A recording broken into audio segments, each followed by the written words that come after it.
I just now got why the name of this show is clever. I am an idiot. Welcome to Binge Watchers, where we talk about the stories and characters we love and the shows they live in. My name is Ron, and let's talk about United States of Tara.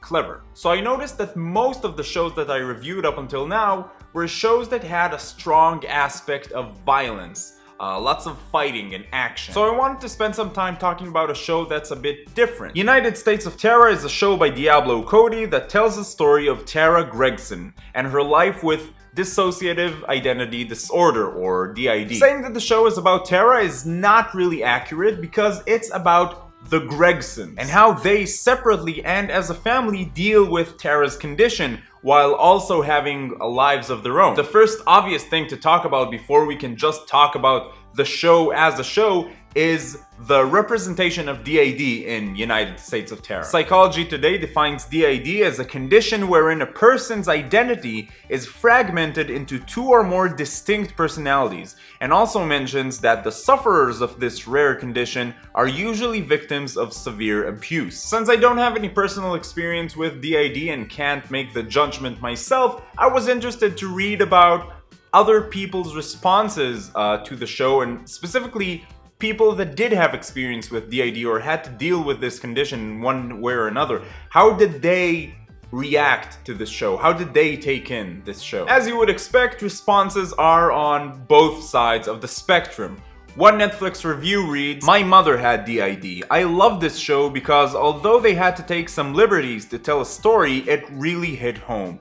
There were multiple episodes where the main characters said word for word things that I've heard my family say. There were alters that were exactly the same as my mother's. It was an amazing journey." And other responses called the show's depiction of DID offensive or cartoonish. So I don't know which, if either, is in the right, but regardless, here's my opinion about the show. First of all, Toni Collette as Tara is amazing. She lives in this role. From Tara to the alters, the transition, I bought it. All of it. And I felt like I'm right there with her. The show is very quick and clever. Diablo Cody's style is very apparent. If you like Juno, then you'll feel right at home. The main thing that I liked about the show is that it's really not just about Tara. That's just another thing in the story. Granted, most of Tara's story does revolve around DID and its effects on her life and the people around her, but she does have other things going on.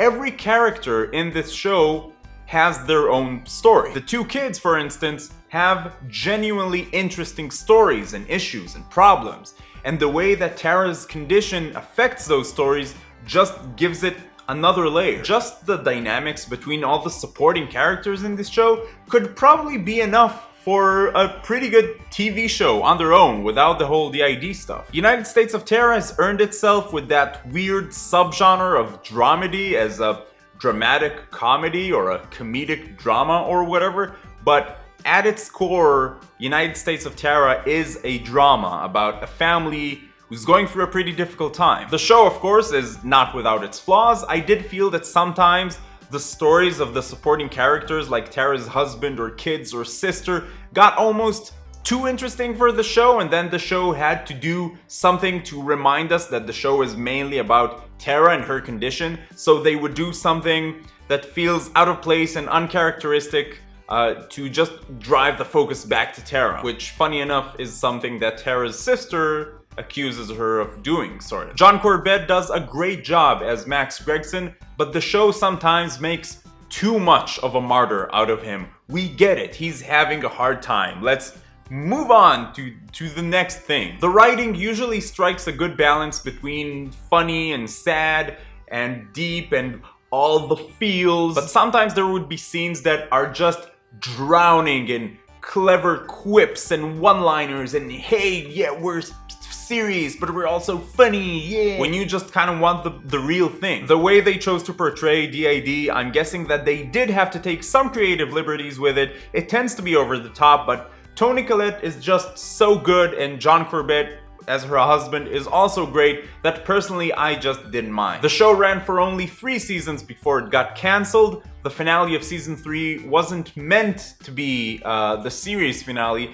but it does a pretty good job at wrapping everything up and leaving just enough room for you to finish the story however you want to end it. Bottom line, should you watch it? United States of Tara is sweet, heartwarming, funny, sad, and a lot of the time pretty fascinating. There's some great acting, great writing, and supporting characters that might be more interesting than the main character. And above all, for me at least, the show kind of breezes through real issues that other shows might have a hard time dealing with. It's obviously not for everyone, nothing is. The show can be a bit much at times, but I do think it's different enough to be worth your time. So other than my usual question of have you watched it, what did you think about it, I wanted to ask you about what do you think about the depiction of DID in this show, or the depiction of mental illnesses in TV and movies in general. Does it help? Does it raise awareness? Or maybe it's just too over-dramatized and does nothing but harm? If you like this video, please give it a thumbs up. It really helps out a lot. And if you're finding Binge Watchers for the first time, welcome! We're talking about TV every Monday, Wednesday, and Friday with opinions and reviews and stories and all kinds of great stuff. All for you fellow binge watchers and TV lovers. So you can go ahead and click that big subscribe button to join in on the fun, or you can check out any of the other videos on the channel. I think it took me almost 70 videos that are now on this channel to be able to say all of that in one take. So keep binging, and I will see you next time.